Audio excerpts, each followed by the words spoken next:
Uşaqlar, 2 dənə qoyunum itib. Nə qədər hava qaralmayıb ki, onları tapmalıyıq. Bax, bir yandadır. Mən elə bilən buralığa girib. Gəlin, gedək, gəlin. Gedək görək oradan. Görüm hələ qoyunlar buralığa girib. Bismillah.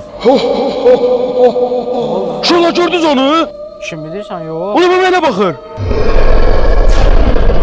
Orada heç nə yoxdur. Sen gözle görsen heç kim yoktu orada. Amma mənə baxır. Yəqin mənim gözümə görsən o. Yəqin gözləyirsən. Ha, nə, gəlin gedək. Gedək. Oy, qorxdum ya. Elə buralıqda olacaq o qoyun. Oy! Uşaqlar, qulağıma səs gəldi, sizin. Mən də eşitdim, mən də eşitdim. Ay, o da o! Həminki adam! Həminki adamdır, uşaqlar, gördünüz siz? Ha, görürəm. Ay, bəlkə cindi. Bilmirəm, ola Gəlin, gedək, başqa yerdə axtaraq. Bura təhlükəlidir. Get.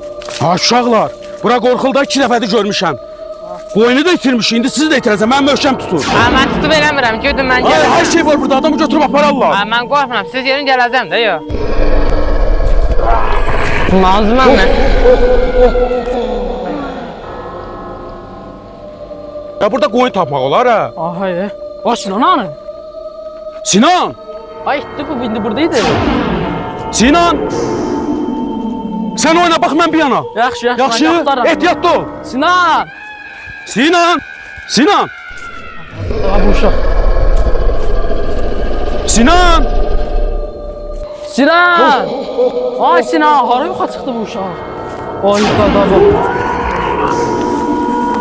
Ağzım abi.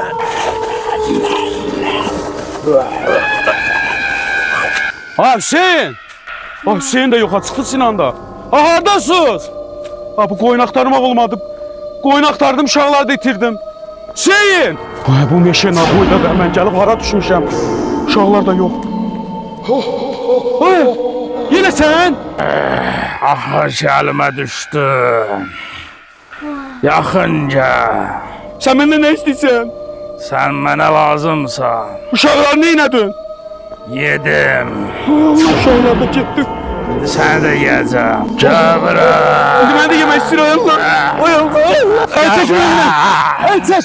Ay millət kömək edin. Ay Allah. Ay Allah. Ay Allah. Ay Allah.